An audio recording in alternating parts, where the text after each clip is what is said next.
Et nous allons commencer d'une manière pas du tout laïque, c'est-à-dire par la prière. Au nom du Père et du Fils et du Saint-Esprit, ainsi soit-il. Avant de céder la parole à Monsieur l'abbé Xavier Beauvais, rapidement une annonce pour vous signaler que j'ai eu la grande joie de recevoir un message de Monseigneur Bernard Tissier de Malray, regrettant de ne pas pouvoir être des nôtres aujourd'hui en raison de son agenda, mais nous assurant de la bénédiction qu'il accorde à cette fête du pays réel et à tous ses participants. Je cède maintenant la parole à Monsieur l'abbé Xavier Beauvais pour une conférence sur un thème on ne peut plus audacieux, sus à la laïcité.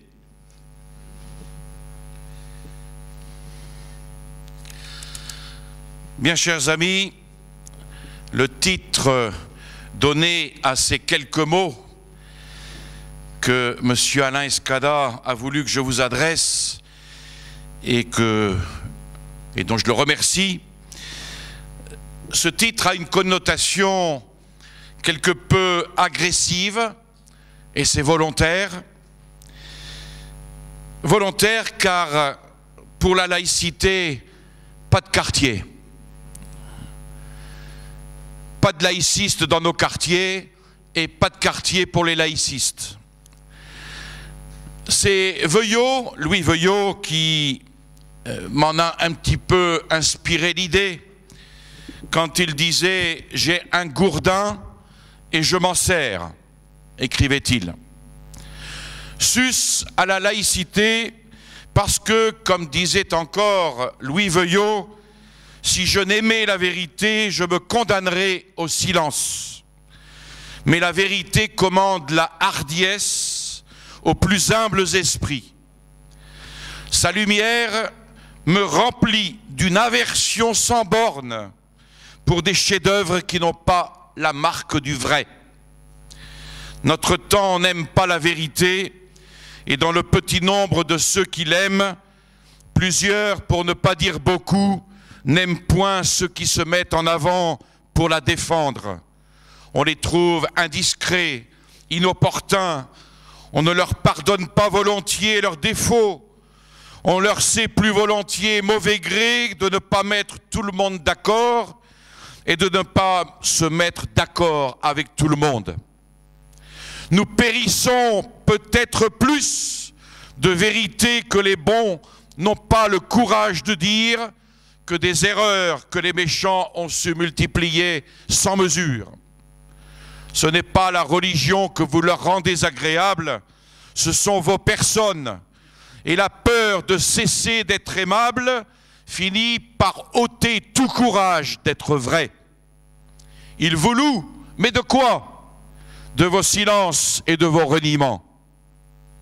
Et Louis Veuillot avoue la rage que lui inspiraient les ennemis de Dieu, ces assassins de la sainte charité, ces bourreaux de la sainte pudeur.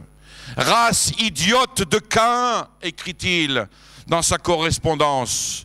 Ce n'est pas sur du papier qu'il faudrait écrire, c'est sur leur front avec du vitriol et du fer.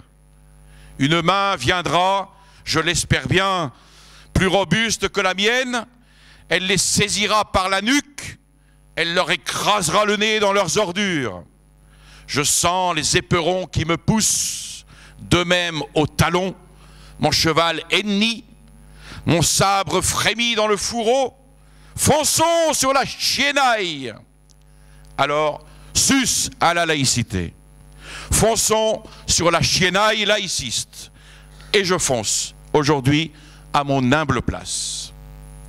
Un jour, le monde se réveilla à rien. C'était au IVe siècle. C'est ce qu'avait noté l'historien de jadis. Et la France, en 1789, s'est réveillée laïque.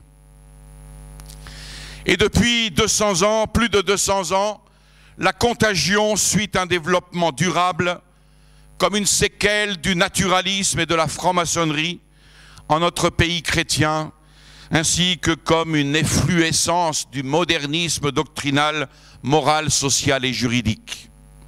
Accablant nos âmes baptisées, laïcisant, c'est-à-dire corrompant, dénaturant notre société catholique. Et sous les apparences du respect, du vivre ensemble, et d'un nouveau mot qui vient de sortir, l'inclusivité, sous les apparences donc de respect même pour la foi religieuse du peuple, une œuvre de corrosion de l'âme catholique de notre peuple s'est accomplie, graduellement, insensiblement, alternant accalmie et persécution. Et avec une logique de haine, ceux qui proclament la valeur souveraine de l'homme ne veulent rien savoir de Jésus-Christ, ni de son œuvre. Or nous savons et nous devons crier sur tous les toits que non seulement l'homme a reçu de Dieu une fin qui transcende sa nature, mais que cette même nature ne peut s'expliquer, s'épanouir en plénitude dans son intégrité harmonieuse si elle oublie le surnaturel, si elle repousse la grâce, si elle exclut les institutions et les moyens voulus par Dieu pour que la grâce parvienne aux âmes. Alors, qu'est-ce que la laïcité? C'est un principe promu par la franc-maçonnerie, un principe d'exclusion de Dieu. Soit une exclusion qu'on a appelée parfois laïcité radicale, c'est-à-dire la condamnation de toute immixtion d'une religion, en fait la religion catholique, dans tous les secteurs de la vie d'une société, politique, économique, culturelle, sociale, et en particulier dans le domaine de l'éducation, où c'est une exclusion de Dieu, de la vie de l'État, de ses services, y compris l'éducation nationale, et qu'on a appelée laïcité limitée, mais qui, dans la réalité historique, s'est toujours radicalisée. C'est donc un principe radicalement et essentiellement anticatholique. Comme le disait le cardinal Pie, le christianisme ne serait pas divin s'il n'avait d'existence qu'au regard des particuliers et non au regard des sociétés. Dans son rapport déposé à la Chambre des députés le 4 mars 1905, celui qui s'appelait Briand et qui n'était pas brillant du tout, avait été catégorique, sans détour et ni complaisance. La loi de séparation n'est pas un accord entre les partis, mais un acte de force. Elle achève l'œuvre laïque entreprise par la Révolution à laquelle le Concordat avait mis fin. Sauf que, comme nous le constatons aujourd'hui, cette œuvre laïque n'est pas terminée, elle est l'incarnation d'une République en marche. Émile Poulat pouvait écrire un jour, auteur peu recommandable, mais qui a dit des choses vraies: le passage de la catholicité à la laïcité n'est donc pas un simple changement de régime. Du monopole de la vérité régnante au pluralisme des systèmes de conviction, pour la première fois, une société renonce à chercher en Dieu son lien et son fondement. C'est un peu plus clair. Et il y a bien, selon saint Pie X, dans son jugement sur la loi de 1905, une négation de l'ordre surnaturel, une limitation de l'action de l'État à la seule poursuite de la prospérité publique durant cette vie. Alors certes, ça peut être la raison prochaine d'une société politique, mais ici, elle exclut la raison dernière qu'est la béatitude éternelle. Alors que le devoir de l'État, du pouvoir civil, c'est non seulement de ne pas faire obstacle à cette conquête, mais de nous y aider. Et les cardinaux et archevêques, à l'époque, en 1925, qui avaient conscience quand même, pour la plupart de leur mission. Il concluait le 10 mars 1925 à propos des lois de la laïcité. Il n'est pas permis d'y obéir. Appel à la désobéissance civile. Nous avons le droit et le devoir de les combattre et d'en exiger l'abrogation. Un État sans Dieu, c'est bien un État séparé de Dieu. Et cette laïcité, c'est une tendance. Que dis-je? Que dis-je? Plus qu'une tendance. C'est une mentalité d'opposition systématique, haineuse, à l'égard de toute influence susceptible d'être exercée par la religion catholique. Car c'est un fait confirmé par toute l'histoire de la laïcité depuis plus de 200 ans. Il faut en convenir, c'est toujours le catholicisme, à quelques exceptions près, qui sera toujours le plus combattu, sinon le seul. Alors on refuse à cette religion toute influence sur les hommes, sur leurs activités, sur leurs institutions sociales, politiques. Et ainsi, nous trouvons-nous en présence d'une conception purement naturaliste de la vie, où les valeurs religieuses ou bien sont catégoriquement refusées, combattues, persécutées à mort ou reléguées. Reléguées dans le réduit clos des consciences et dans la pénombre mystique des églises, sans aucun droit de pénétrer, d'exercer une influence quelconque dans la vie publique de l'homme, dans son activité philosophique, juridique, scientifique, artistique, économique, sociale, politique. Et dans cette conception purement naturaliste, nous trouverons certains laïcards qui admettront Dieu, qui admettront même le fait religieux, mais qui refuseront toujours l'ordre surnaturel, comme une réalité vivante, agissante dans l'histoire humaine. Dans l'édification de la cité terrestre, ils entendent faire complètement abstraction de la révélation chrétienne. Ils refusent à l'Église cette vision supérieure qui illumine, qui oriente, qui vivifie l'ordre temporel. Selon cette laïcité, les croyances religieuses sont un fait de nature exclusivement privée.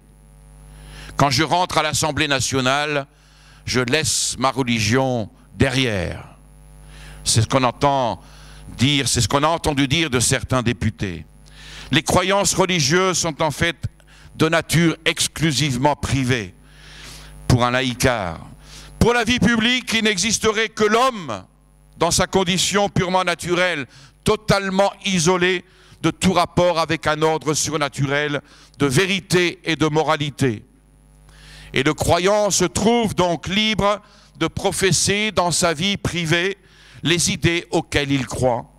Mais si la foi, sortant du cadre de la pratique individuelle, tente de se traduire en une action concrète et cohérente pour confirmer également sa vie, pour conformer également sa vie publique et sociale aux principes de l'Évangile, la laïcité soi-disant limitée se termine toujours en tyrannie et en persécution.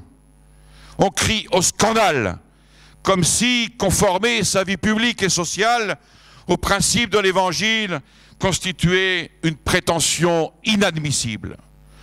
On persécutera alors l'Église, car on lui contestera tout droit d'intervenir dans la vie publique de l'homme, prétendant qu'elle doit jouir d'une entière autonomie juridique et morale, prétendant qu'elle ne peut tolérer aucune subordination, ni même une inspiration de la part de doctrines religieuses extérieures. Et nous avons ici un laïcisme, une laïcité qui s'identifie à l'athéisme. Négation de Dieu, opposition ouverte à la religion et même à toute forme de religion, tout ramener à la sphère de l'immanence humaine, c'est précisément la position du marxisme-léninisme. La laïcité introduit l'athéisme dans le domaine politique et social. Alors qu'en penser? C'est clair, tout cela est contraire à la doctrine catholique. C'est nier, c'est écarter le fait historique de la révélation. Rien que le fait historique. C'est méconnaître la nature, la mission salvatrice de l'Église. C'est tenter de briser l'unité de vie du chrétien en voulant séparer la vie privée de la vie publique. C'est abandonner toute distinction entre la vérité et l'erreur, entre le bien et le mal. C'est l'abandonner, cet individu, à l'arbitraire de l'individu ou des collectivités, ouvrant ainsi la voie à toutes les aberrations individuelles ou sociales dont malheureusement nos dernières décades ont offert des témoignages atroces. Cette laïcité, dans son acceptation la plus logique, est une conception de la vie qui se trouve aux antipodes de la conception chrétienne et qui n'engendre que la mort et la barbarie. La laïcité, qu'est-ce que c'est? C'est détrôner, c'est découronner Dieu. Le monde pardonnerait à Dieu son existence, écrivait le cardinal Pie, pourvu qu'il veuille bien laisser son œuvre se passer de lui. Et ce monde n'est pas seulement le monde impie, mais un certain monde politique chrétien. Pour nous, appliquons-nous à mieux sentir, à mieux accentuer que jamais les trois premières demandes du Notre Père. Et tant que le monde présent durera, ne prenons point notre parti de confier le règne de Dieu au ciel ou même à l'intérieur des âmes, sur la terre comme au ciel. Le détrônement de Dieu est un crime, ne nous y résignons jamais. Alors, il faut avoir conscience des dangers, de la perversité de cette laïcité. Elle est intrinsèquement perverse. Il faut veiller au danger de cette peste de notre époque, selon l'expression du pape Pie XI, la peste de notre époque. La peste laïque qui s'est infiltrée si facilement, insensiblement même, jusque dans notre famille politique. Cette peste a imprégné si profondément l'atmosphère culturelle et sociale que nous respirons, que nos âmes qui devraient être à l'abri sont guettées par tant de pièges. La dédiabolisation au niveau politique n'est-elle pas un de ces pièges qui n'a toujours fait que le jeu de l'adversaire? Cette peste fait des ravages même chez nous. Alors prenons conscience de certaines tentations faciles qui viennent de cette mentalité qui pénètre, cette mentalité laïciste, laïcarde. La tendance, par exemple, à vouloir que l'Église pratique une totale indépendance à l'égard du profane, du politique. « Ah, monsieur l'abbé, pas de politique !» entend-on si souvent, comme si les problèmes politiques que soulèvent bien des questions pouvaient laisser l'Église indifférente. La tendance à sous-estimer puis à combattre la doctrine sociale et politique de l'Église, à douter même qu'elle soit capable de résoudre les problèmes sociaux du monde moderne. L'Église, entend-on, aurait une vision trop abstraite des problèmes humains. La tendance à tomber ou à glisser sur la pente d'un naturalisme subtil en dépréciant l'efficacité du magistère de toujours et l'efficacité sacramentelle de l'Église, en donnant la priorité, sinon l'exclusivité, aux moyens humains, en accueillant plus ou moins ouvertement les méthodes et le style de l'adversaire, et en visant par-dessus tout à un succès immédiat. La tendance également à tomber dans les pièges d'un accord pratique, tant à la mode aujourd'hui, dans le domaine politique, sous prétexte de dédiabolisation, comme d'ailleurs dans le domaine religieux. Tomber dans ce piège, c'est celui du pluralisme, de ce pluralisme si cher au catholicisme libéral, qui a conduit et qui conduira tôt ou tard le catholique à adopter une pensée laïciste. Émile Poulain, peu recommandable dans sa pensée, donnait cependant une analyse intéressante. Voilà ce qu'il écrivait. Notre histoire nationale et religieuse, écrivait-il, repose sur le passage conflictuel, tumultueux, d'une société fondée sur le principe de catholicité à une société fondée sur le principe de laïcité. On a là deux principes opposés, le principe de catholicité, le principe de laïcité, reconnaissant à tout homme la liberté publique de conscience et de conviction. Et son prix et sa loi se règlent sur l'indifférence. Ce qui fait encore dire à Poula, nous sommes passés d'une société fondée sur la vérité absolue et l'autorité souveraine de Dieu, à une société formée de conscience singulière et de liberté inaliénable, où la voix de la conscience prime l'administration de la vérité. La laïcité traduit une révolution de la pensée. Le passage d'un régime où la vérité catholique faisait loi à un régime où la conscience libre affirme ses droits.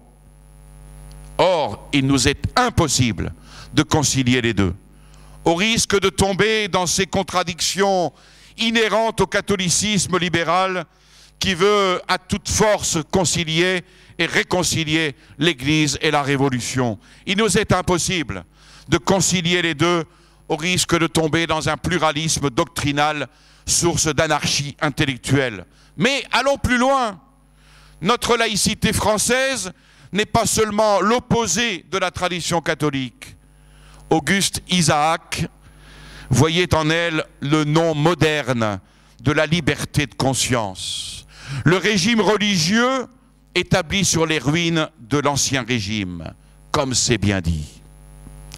Et oui, à l'origine de la laïcité se trouve la liberté de conscience et toutes les libertés modernes. Émile Poula l'affirme encore clairement, c'est à la laïcité que vous devez toutes les vertus dont vous jouissez. On parle de laïcité de l'État lorsque l'État reconnaît à tous et à chacun la liberté de conscience. Voilà ce qu'il écrit. Et ne l'oublions pas, cela est conforme, malheureusement, mais c'est une réalité, à la doctrine conciliaire sur la liberté religieuse qui n'est autre qu'une véritable apostasie. Alors, les ennemis de l'Église ont grandement abusé de ce terme « liberté de conscience ». Beaucoup de catholiques même l'ont employé sans discernement pour augmenter ainsi, et ont augmenté ainsi la diffusion, la confusion des idées. Et c'est là cependant pour nos âmes, pour nos sociétés, une question de vie et de mort. Nous savons d'une part que la liberté de conscience, c'est que la liberté tout court, c'est d'abord la faculté de choisir entre les moyens qui nous conduisent à la fin qui est notre béatitude. C'est ça la définition de la liberté. Et nous savons aussi que la conscience, c'est l'intelligence même de l'homme en tant qu'il a connaissance de lui-même et se rend compte de ses actes et de leur moralité. Alors, il faut savoir que le terme liberté de conscience peut donc avoir deux sens. Il pourrait avoir un sens catholique, mais la plupart du temps, il a un sens révolutionnaire qui est le sens donné habituellement à ce terme. Dans le sens catholique, on pourrait l'entendre dans le sens que l'homme, dans sa vie privée et dans sa vie publique, a le droit de suivre, d'après la conscience de son devoir, la volonté de Dieu et de suivre ses préceptes sans que rien ni personne ne puisse l'en empêcher. Mais ainsi, au lieu d'être une enflure de la raison, au lieu d'être une enflure de la raison humaine qui s'admire et qui s'adore elle-même et se révolte contre Dieu, la liberté de conscience au sens catholique, c'est la liberté de soumettre sa conscience, c'est-à-dire sa raison, sa volonté, à la pensée et à la volonté de Dieu. C'est la liberté de servir Dieu, armé d'une sainte audace, qui ne se laissera absolument pas intimider ou détourner de son devoir par aucune puissance créée. Puis au sens révolutionnaire, c'est le prétendu droit de penser, de croire ce que l'on veut, même en religion et en morale, et de répandre à son gré ses opinions.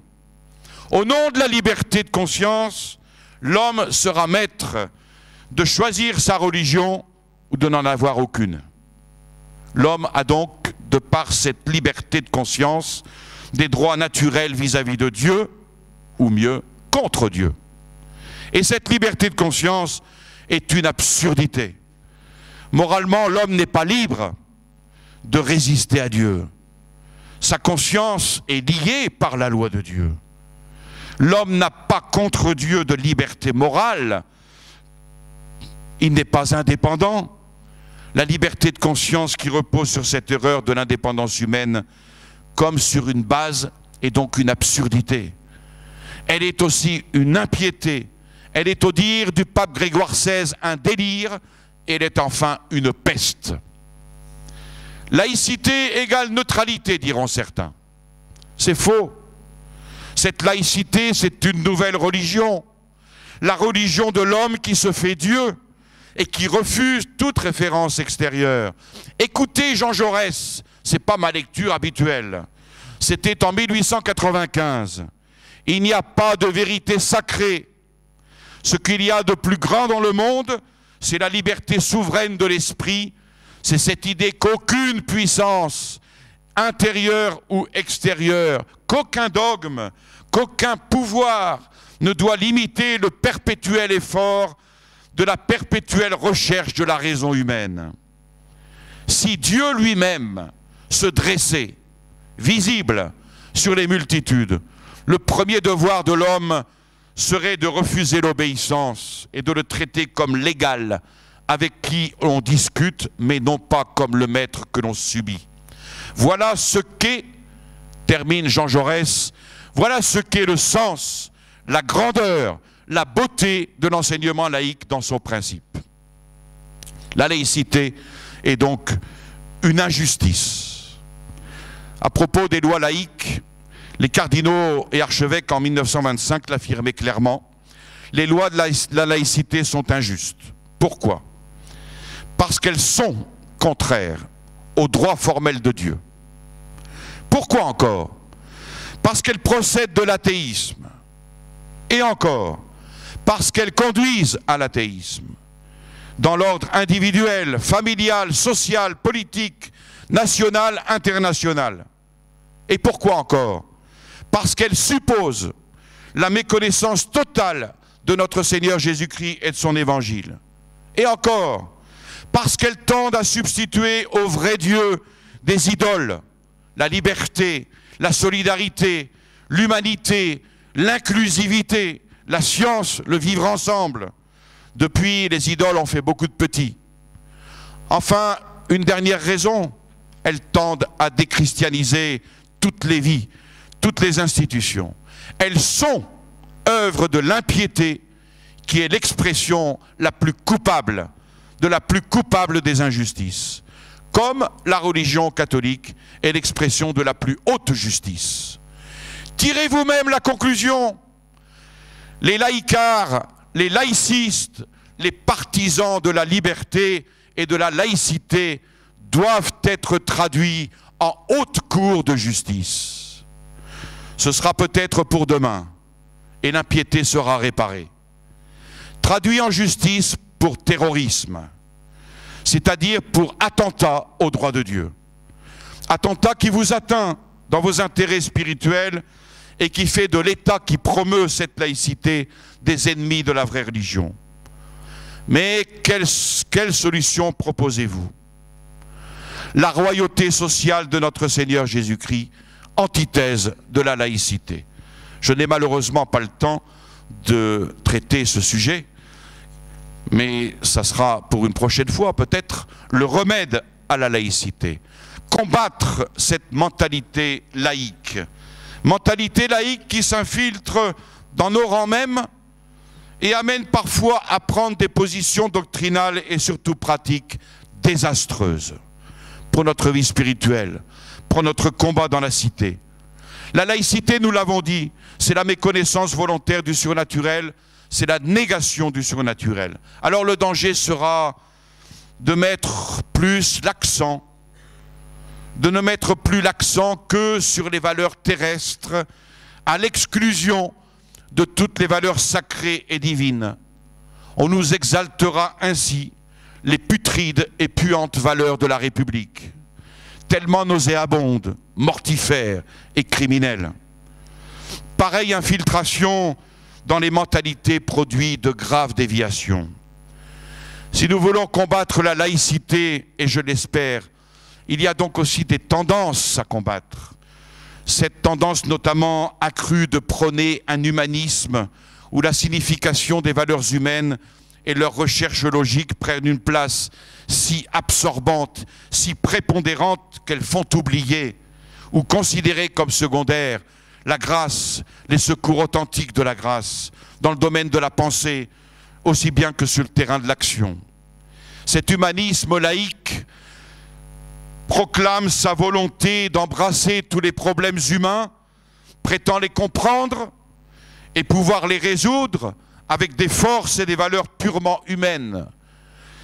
Et il s'obstine à ignorer ou à combattre Jésus-Christ.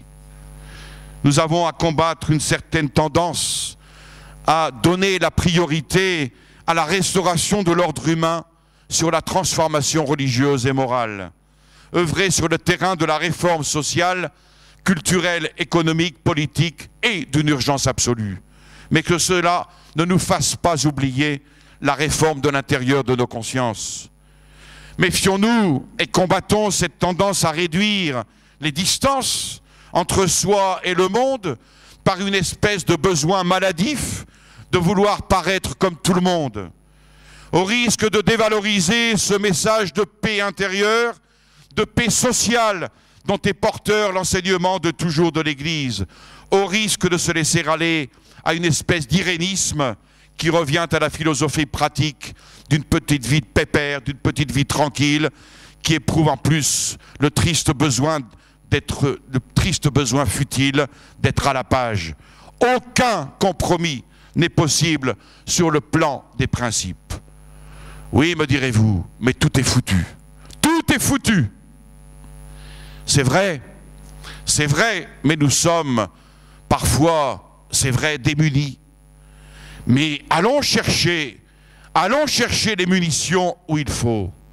Et elles existent, et elles sont puissantes, elles peuvent exploser. La France n'est plus chrétienne, c'est vrai. Elle n'est plus chrétienne ni dans sa constitution, ni dans son enseignement, ni dans ses lois, ni dans ses mœurs. La France est aujourd'hui si bien enchaînée qu'aucune résistance légale sérieuse semble possible. La France est pieds et poings liés à la disposition, sous la férule d'un homme, le messie des sociétés secrètes en marche vers la tyrannie. Et pourtant, il faut y aller au combat. Comment faire? On peut, pour cela, par exemple, étudier un petit peu ce que Jean Vacquier disait de la bataille préliminaire. Et là, hélas, encore ici, le temps ne me permet pas d'y insister. Alors, que faire pour repousser cette laïcité? Que faire pour que la France reste catholique? Nous n'avons même plus le secours des hommes d'Église qui eux-mêmes, au scandale, favorisent à la suite du Concile Vatican II cette laïcité sans aucun problème. Nous n'avons même plus le secours du pape, enlisé jusqu'à la tiare dans la défense du mondialisme. Allons-nous désespérer? Non, jamais. Et ne jamais renoncer à la dimension politique et sociale de notre sainte religion catholique. Comment faire? En approfondissant la doctrine sociale et politique de l'Église, en soutenant nos écoles hors contrat, en nous alimentant de l'enseignement vrai de l'histoire, sans mensonge ni omission, dans l'action politique, en faisant appel aux moyens spirituels eux-mêmes, une forte discipline personnelle, faire régner le Christ dans nos familles par la consécration au Sacré-Cœur, réaffirmer la royauté sociale de notre Seigneur. Voilà quelques indications. Et puis pour terminer, demander à notre reine, la reine de France, demander son intervention. Et puis à nos exemples, Saint-Louis, Sainte Jeanne d'Arc. La paix, le bonheur, la nation inclusive, le vivre ensemble, non. Lorsque les cités et les républiques auront tenu à suivre les enseignements et les préceptes de Jésus-Christ dans leurs affaires intérieures et étrangères, alors elles auront enfin dans leur sein la paix, la vraie paix digne de ce nom, c'est-à-dire la paix désirable du Christ. Et cette paix n'existera jamais si les doctrines, les préceptes, les exemples du Christ ne sont gardés par tous dans la vie publique comme dans la vie privée. Et puis tout faire pour la reconstitution de la chrétienté. Je conclus. Le chrétien laïcisé d'aujourd'hui ne jouit plus de cette irritabilité qui est caractéristique de la vie. Il souffre de langueur, il souffre d'atonie, il ne sent plus, il ne réagit plus, il ne s'irrite plus, même en fils adoptif du Père et en cohéritier du Christ, et mis en présence de la négation, du mépris de Dieu, du mépris des lois divines, du mépris de l'ordre divin, il s'est tu et il est mort couché. On peut être l'homme le plus élevé dans le rang social, disait le cardinal Ottaviani en 1960. On peut être l'homme le plus élevé dans le rang social. On peut être l'homme le plus élevé et être un homme mort. On peut tout, sauf vivre en état d'insensibilité. Car la vie se démontre dans le ressentiment de la douleur, dans la vivacité avec laquelle on réagit à la blessure, dans la rapidité et dans la puissance de la réaction. On est en décomposition, on est pourri dès qu'on ne réagit plus. Nous avons là donc deux doctrines en conflit. Alors oserais-je reprendre les propos du sinistre Jean Jaurès en 1905, stigmatisant l'attitude des catholiques libéraux? Eh bien j'ose, en paraphrasant. Ayons le courage d'opposer doctrine à doctrine, idéal à idéal. Ayons le courage de dresser contre la pensée de la Révolution l'entière pensée catholique qui revendique pour Dieu, pour le Dieu de la révélation chrétienne, le droit non seulement d'inspirer et de guider la société spirituelle, mais de façonner la société civile. L'heure n'est pas à la dérobade, l'heure est à l'affirmation nette du principe même qui est comme l'âme de l'Église. Les principes, les doctrines sont essentielles et doivent être affirmés. Restons fidèles à nos principes. Mais à Jean Jaurès, nous préférons Charles Maurras dans ses réflexions sur la Révolution. L'inflexible maintien, la défense intégrale des principes est la condition non seulement de notre honneur, mais de la discipline de notre pensée et de la cohérence de nos actes. Enfin, en 1879, à l'heure où le gouvernement belge proclamait la laïcisation de l'enseignement de l'État, en Flandre et en Wallonie, tout un peuple exaspéré chantait en serrant les poings. Ils ne l'auront pas, l'âme si belle de l'enfant. Ils ne l'auront pas tant que le cher soleil de Dieu brillera. Aussi longtemps qu'il restera un sou de cuivre dans notre bourse. Nous, catholiques, nous ne supporterons jamais ce brigandage. Nous sommes les fils des héros qui sont morts pour la foi. Nous périrons s'il le faut, mais perdre la foi, jamais. Et jusqu'au dernier soupir, un pied dans la tombe, nous crierons encore. Jamais nos enfants n'iront dans une école où le crucifix ne brille plus.